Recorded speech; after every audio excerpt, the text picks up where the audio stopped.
El 23 de julio de 2012, mientras millones de personas vivían sus rutinas sin saberlo, el Sol disparó hacia el espacio una de las erupciones más violentas de la historia moderna. Una masa de plasma del tamaño de varios planetas fue expulsada a más de 2.500 kilómetros por segundo en dirección a la órbita de la Tierra. Ningún noticiero lo mencionó, solo una estación espacial automatizada, ubicada por casualidad en el camino del proyectil, registró el impacto. La Tierra no estaba en ese punto. Solo faltaron 9 días. La NASA no habló de ese evento hasta 2 años después, 153 años antes. La Tierra no tuvo tanta suerte. El 1 de septiembre de 1859, a las 11 horas y 18 minutos de la mañana, un astrónomo aficionado de 34 años subía las escaleras de su observatorio privado en el condado de Surrey, Inglaterra. Llevaba un cuaderno bajo el brazo y la misma rutina de siempre: observar el sol, registrar las manchas solares, anotar sus posiciones con la precisión meticulosa que lo caracterizaba. Las manchas que vio esa mañana eran inusualmente grandes y complejas. Tomó el lápiz y comenzó a dibujarlas. Llevaba varios minutos cuando algo interrumpió su concentración. 2 puntos sobre la superficie solar comenzaron a brillar con una intensidad cegadora que atravesaba el cristal ahumado, como si no existiera. Pensó que el vidrio se había roto. Salió corriendo a buscar un testigo. Cuando volvieron, los 2 puntos todavía ardían. 5 minutos después, solo quedaba una mancha oscura. Era la primera llamarada solar blanca documentada en la historia de la humanidad. Ese mismo día, a 200 kilómetros de distancia, otro astrónomo inglés observaba el Sol y documentó exactamente el mismo fenómeno. En el mismo instante, sin ningún contacto previo, 2 observadores independientes, un mismo objeto, un mismo momento. Una prueba que eliminaba cualquier duda sobre la realidad del evento. El astrónomo del observatorio de Surrey terminó sus notas y bajó a almorzar.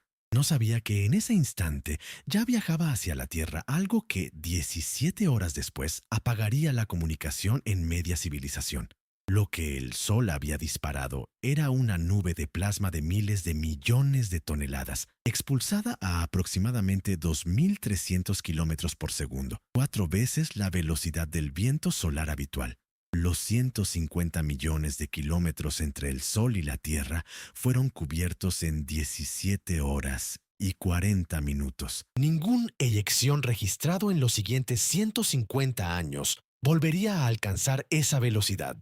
El impacto llegó en la noche del 2 de septiembre. En Boston, un operador de telégrafo anotó en su bitácora algo que no podía explicar. Había desconectado la batería del aparato, y el aparato seguía funcionando, imprimiendo mensajes con mayor nitidez que cuando la batería estaba conectada. En Pittsburgh, los cables de cobre se calentaron hasta que la aislación comenzó a humear. En Baltimore, un operador recibió una descarga tan fuerte que perdió el conocimiento. Nadie entendía lo que ocurría. La electricidad como ciencia moderna todavía no existía. Las ecuaciones que explicarían ese fenómeno serían publicadas 6 años después. Mientras los cables ardían, el cielo ofrecía un espectáculo que nadie olvidó en el resto. En el Mar Caribe, marineros leían periódicos a la luz del firmamento sin ninguna lámpara, sobre Hawái, Colombia, Cuba y Hong Kong, a 20 grados de latitud norte, donde una aurora boreal jamás había sido observada. El cielo ardía en columnas de luz rojiza, verde y blanca. Buscadores de oro en las montañas rocosas se despertaron a la 1 de la madrugada, convencidos de que era de día, y comenzaron a preparar el desayuno. El cielo proyectaba sombras. Un físico británico en el observatorio de Kew registró que las agujas de todos sus instrumentos habían salido disparadas más allá de la escala máxima. Sus notas se interrumpieron. La pluma salpicó tinta sobre el papel. Reportes llegaron desde 5 continentes: Australia, Japón, Italia, México, Chile. El astrónomo Elias Loomis, de la Universidad de Yale, recopiló testimonios de cada región afectada y publicó una serie de artículos con conclusiones precisas y alarmantes. La corriente inducida en los cables telegráficos había alcanzado valores 5 a 7 veces superiores a la capacidad operativa normal. Varias estaciones habían ardido por completo. La explicación física es precisa. Cuando una nube de plasma solar colisiona con el campo magnético de la Tierra, ese campo oscila con violencia. Cualquier campo magnético en movimiento genera una corriente eléctrica en cualquier conductor que atraviese.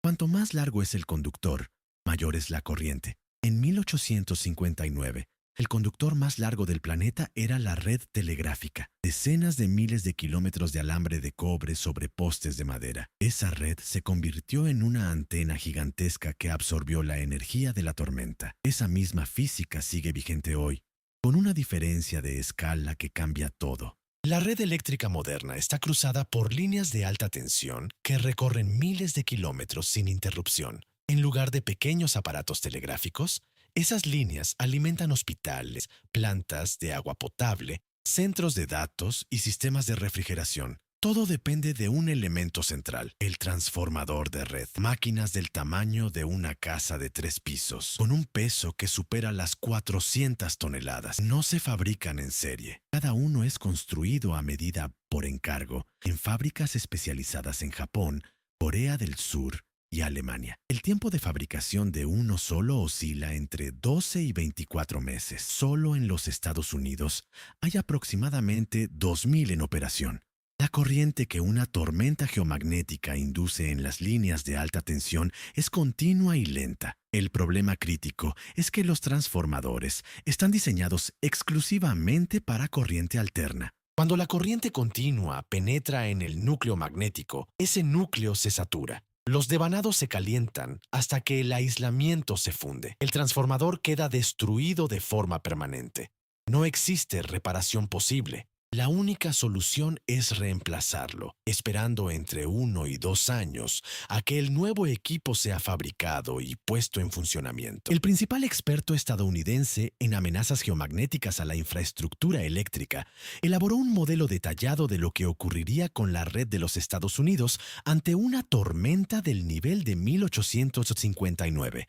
Sus cálculos arrojaron una cifra que las autoridades tardaron años en aceptar públicamente. Una tormenta de ese nivel destruiría simultáneamente entre 350 y 500 grandes transformadores. Entre el 15 y el 25% de todos los transformadores críticos del país, fuera de servicio al mismo tiempo, sin posibilidad de reemplazo inmediato. 130 millones de personas quedarían sin electricidad. No durante 9 horas, durante meses. En algunos escenarios, más de un año. En las primeras 72 horas, el suministro de agua potable en las ciudades comenzaría a colapsar. Al quinto día, los generadores de emergencia de los hospitales se quedarían sin diésel. Los respiradores artificiales se apagarían. Las bombas de gasolina no funcionarían porque el combustible de los tanques subterráneos se extrae con bombas eléctricas. Las cadenas de distribución de alimentos se fragmentarían en días.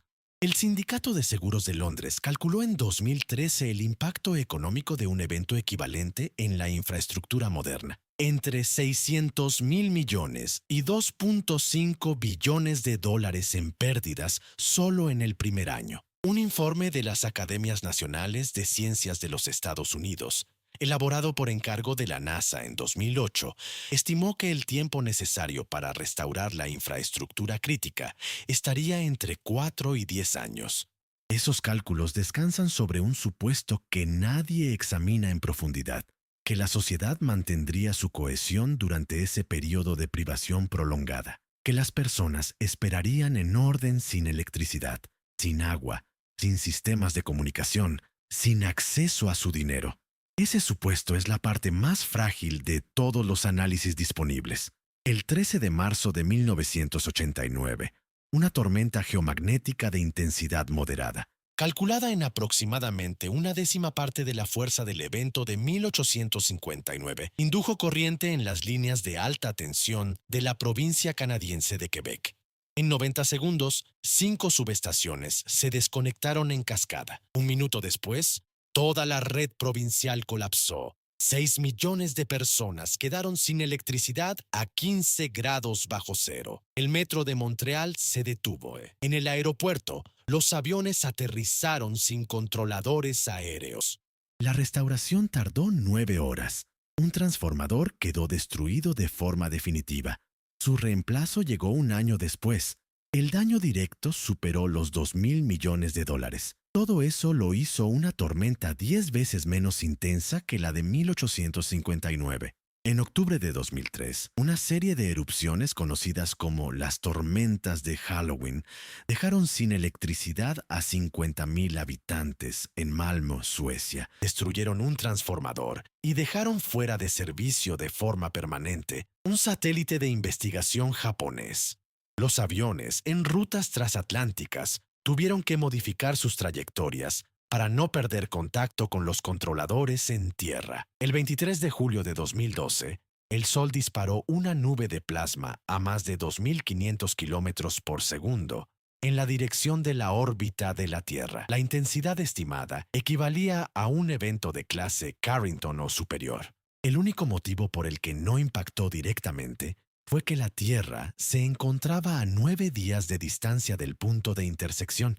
Una sonda espacial automatizada llamada Stereo A, que por casualidad se encontraba en el camino de eyección, registró el impacto. Los datos permanecieron en análisis cerrado durante 2 años. Cuando el artículo fue publicado en 2014, la conclusión era directa. Si la eyección hubiera ocurrido 9 días antes, el impacto habría sido directo. La NASA no emitió ningún comunicado público en el momento del evento. El físico Pete Riley, de la empresa Predictive Science, publicó en 2012 un análisis estadístico de la probabilidad de que la Tierra reciba un impacto directo de una eyección de nivel Carrington o superior. Utilizó el registro histórico de tormentas geomagnéticas de los 50 años anteriores y métodos de extrapolación estadística estándar. El resultado: la probabilidad es del 12% por cada década, 1 de cada 8 aproximadamente. En el transcurso de una vida humana completa, la probabilidad acumulada supera el 50%.